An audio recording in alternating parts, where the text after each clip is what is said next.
लोकसभा चुनाव में बैस समाज की उपेक्षा किए जाने से नाराज सुरेश कुमार गुप्ता ने विरोध जताया है।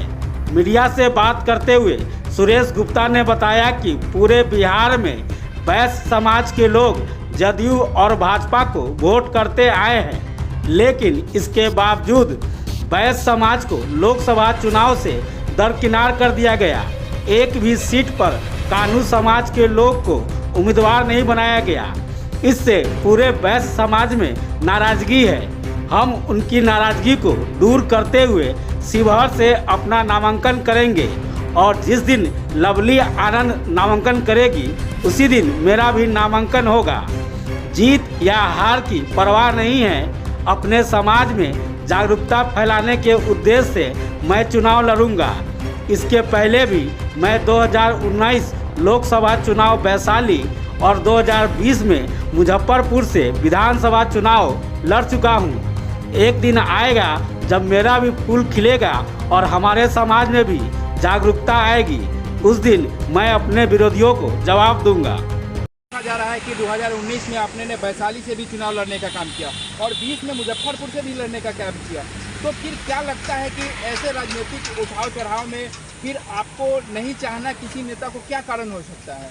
देखिए, हम एक गरीब का बेटा है और चुनाव लड़ते वैशाली लोकसभा 2019 में चुनाव लड़े। जनता हमको अच्छा समर्थन दिए, 6,663 वोट हमको वहाँ वैशाली से आया और उसके बाद 2020 में फिर विधानसभा भी चुनाव लड़े। और देखिए, बैस में बिहार के 40 लोकसभा सीट पर इस बार न भाजपा टिकट दिया है और न नीतीश कुमार टिकट दिया है। और नीतीश कुमार बराबर कहते हैं जाति का सर्वे करवा लिए, लेकिन जाति का सर्वे करवाने का कारण क्या है? जाति का सर्वे तो आप ही समझ सकते हैं कि जाति का क्यों सर्वे करवाने नीतीश जी।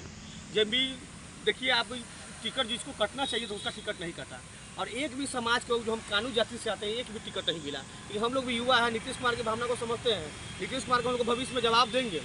इस प्रकार से हम लोग को बड़ा दुख हो रहा है। जनता में भी बड़ा आक्रोश है कि भाई बिहार के 40 लोकसभा सीट पर हम लोग वोट करते हैं, लेकिन भाजपा एक भी टिकट नहीं। हम लोग तो युवा है, बात को समझते हैं, लेकिन एक बात है कि चुनाव हम लड़ेंगे और शिवहर से जिस दिन लवली आनंद भी नामांकन में उसी दिन मैं भी नामांकन करवाऊंगा। चाहे वोट जे आवे उससे मतलब नहीं है, लेकिन हम लोग युवा है, जानते हैं कि अभी लगातार हारना है चुनाव, लेकिन एक दिन चुनाव जीतेंगे। और नीतीश जी क्या है? नीतीश जी आज है जयप्रकाश नारायण और लोहिया जी के सपने को भी पूरा नहीं किए। जयप्रकाश नारायण जी जो आंदोलन किए थे उसी आंदोलन से नीतीश कुमार जी निकले थे। लोहिया जी जो आंदोलन किए थे वही आंदोलन से नीतीश जी निकले थे, लेकिन नीतीश जी उनके सपना को चकनाचूर कर दिए। आज जयप्रकाश नारायण जी लोहिया जी ऊपर से देखते होंगे तो रोते होंगे। आप देख सकते हैं किस प्रकार से मतलब कि हम लोग को मतलब कि बिहार के 40 लोकसभा सीट पर वोट करते लेकिन टिकट नहीं दिया।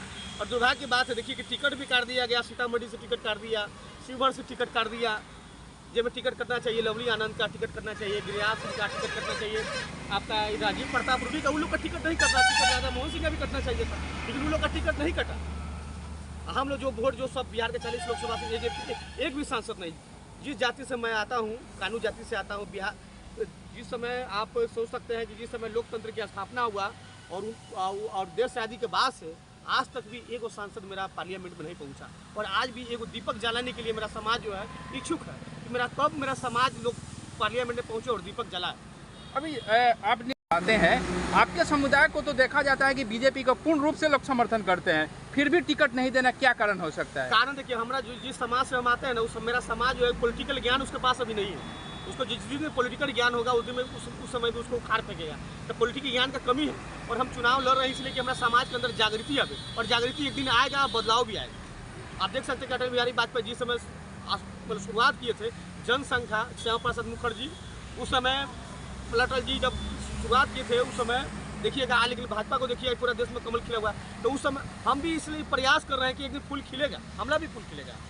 अभी जो चुनाव का दौर चल रहा है, तो क्या इसमें आप नामांकन बिहार में किसी भी सीट से देंगे या चुनाव लड़ेंगे आप? मैं इस बार शिवहर लोकसभा क्षेत्र से चुनाव नामांकन करवाऊंगा वहाँ, और मेरी आबादी बैस की सबसे ज़्यादा वहाँ पर है, मैं वहीं से नामांकन करवाऊंगा। क्या वहाँ लगता है कि आप शिवहर से जो नामांकन देंगे वहाँ जनता का प्यार आपके साथ जुड़ा हुआ है, प्यार आपको मिल रहा है जनता से? देखिए, सबसे बड़ी बात है कि आपको सबसे पहले चुनाव जब आप लड़ते हैं तो आपको कम्युनिटी के अंदर एक शक्ति आता है, और एक आपका कम्युनिटी के अंदर जब शक्ति आता है तो वो जागरूक होता है। जैसे जो शिक्षा में जो बच्चा पढ़ने लगा, देखिएगा एक दिन नौकरी ले लेता है। उसी समय पॉलिटिक्स में भी जब जीवन में जागरूकता आ जाती है तो एक दिन सत्ता पर काबिज हो जाता है। और इस सत्ता पर मैं काबिज एक दिन करूँगा और नीतीश कुमार को जवाब दूंगा। क्या परिचय हुआ आपका? मेरा नाम सुरेश कुमार गुप्ता हुआ। पिछले साल 2019 में वैशाली लोकसभा भी चुनाव लड़े थे, मुजफ्फरपुर विधानसभा भी लड़े थे और बैस का अच्छा खासा क्षेत्र है। लेकिन ये युवा है, अभी चुनाव लड़े हैं, हारे हैं, बहुत सारा चीज़ का अनुभव भी हुआ है। लेकिन एक दिन विश्वास, एक दिन जीतेंगे और जनता का भी प्यार मिलेगा।